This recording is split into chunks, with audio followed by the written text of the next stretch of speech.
make it into the knockouts. They already took down Liquid. Will they take down ONIC in a sweep as well? This is game number 2. Will ONIC force game number 3? Drex, Mirko, let's go!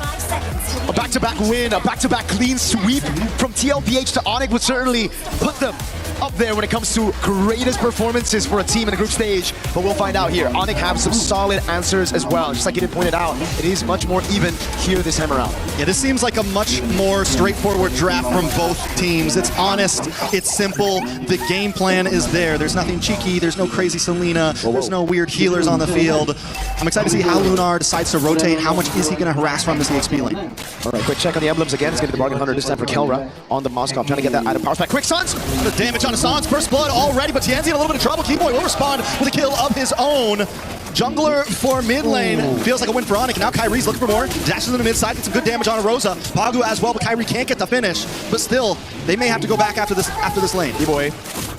Kyrie once more! Pagu falls, but Keyboy gets the kill. Deja vu to game number 1.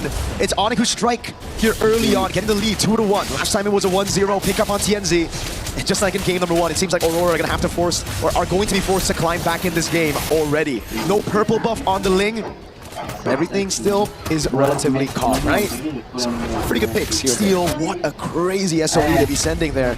Suns steals the Wrath of the Dryad. Lunar again with the tempo in the bottom lane.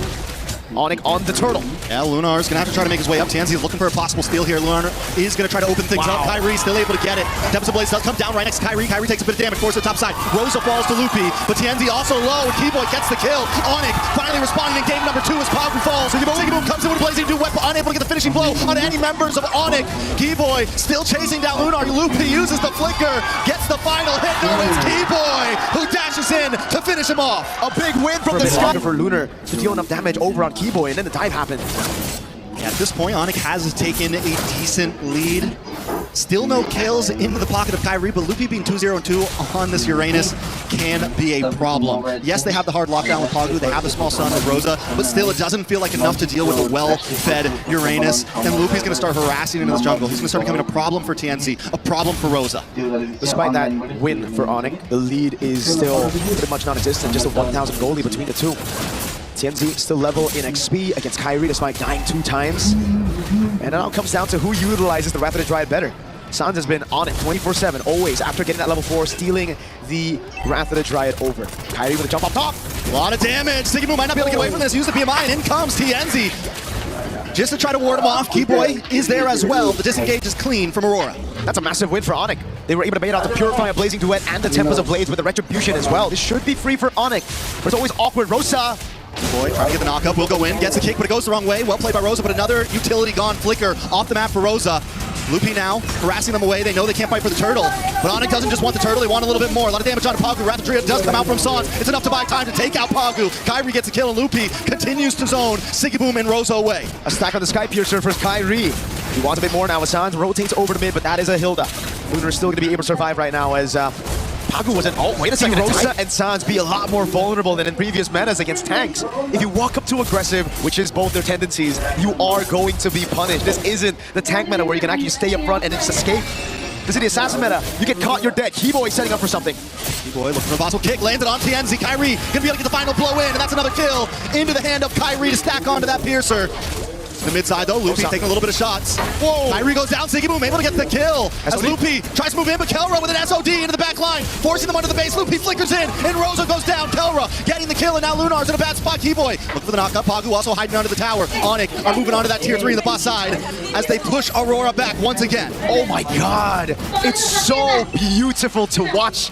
Chaotic MLBB, but amazing nonetheless. Aurora trying to respond over by being proactive after TNZ got picked off, but then again, it's ONIC improvising their way into a teamfight win, just playing and threading the needles over these turrets, finding those skirmishes, and literally just brute forcing their way into a teamfight win. And that's what it's been for so many games. We saw it in the last series, SRG, able to brute force their way in, and now ONIC showing that they can go toe-to-toe, play the same type of game as the others. Last turtle on the map, Aurora.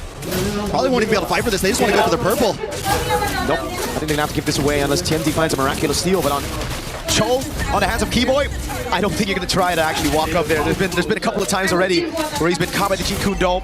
Keyboy just has a way with the Cho. Whenever he's up against an assassin, And that's why Tienzi, the man who's been popping off all throughout MSC, is now 0-3 against ONIC ID in game number 2.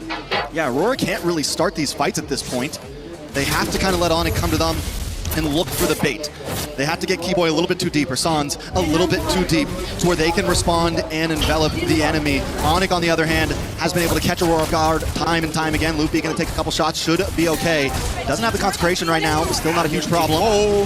Into the backside, Tienzi with Tempest of Blades, does land down onto Kelvin. Kelvin's able to backstep, a lot of damage back onto Lunar. Kyrie, way the dragon jump in, a nice way the dragon. Tienzi goes it down. Every time Aurora tries to make a play, ONIC responds quicker, and there's Keyboy, lands onto Pagu, zoning the rest of the team back. They're able to get another kill, double for Sans. As ONIC advances, Holy Defense goes so down, but in the backside, Keyboy, once again, setting up the fight for his team. What a play, Siggyboom able to still get a shutdown, but Keyboy goes with the G-Kundo, baits out the flicker from Rosa, but finds the G-Kundo on Pagu. So at the end of the day, it's still a forced error. They're still able to utilize all of their resources well enough to punish Aurora and their awkward movements. It really comes down to these members playing as individuals. You gotta win those 1v1s. It's been a lot of 1v1s across the map in game number 1, but now ONIC have read it. They finally are able to adapt to the circumstances that Aurora have put them in. And Aurora, Kyrie, is 3 whole levels ahead of Tienzi, and they have Moskov to play out the side lane. But they're gonna take it slow. Aurora are the ones holding the Lord. But look at Kelra up top. This is a bad move. Kyrie forced away. A big kick by Keyboy with a way of a dragon on Rosa. Rosa's gonna go down. Kyrie able to get the kill. Now Pagu also caught in between 3 members as Loopy in the backside zones them all back. Kelra up in the top side, chipping away at this tower. Rosa's trying to defend the base. Now look at the damage on Tienzi. Tempest of Blades comes down, but it's not enough. Songs into the backside. Lunar, Aurora are scattered as ONIC closing onto the base to tie this game, tie this series. But they gotta wait for another wave. It's Lunar, 4 seconds on the clock for Rosa, 8 for Pagu. Can they bide enough time? Can they hold the defense? ONIC knocking at the door, another wave of minions comes out. Pagu's there as well, doesn't have a Wrath of Dreams. Look at the big stun, look at the damage from Rosa. Aurora Gaming live to go another day as Lunar dashes in, gets pushed back, and ONIC has to run away at this one. That was a bit of greed from ONIC. They got everything. Yes, good plays by Aurora, but ONIC stayed too long when the Lord was up as well. They could have backed off, went straight for the Lord, but instead they tried to double down on the end and they got caught. That's the thing. That's the beauty of this meta. Doesn't really matter if you're 8,000 gold ahead. One mistake can set you back, and it almost did.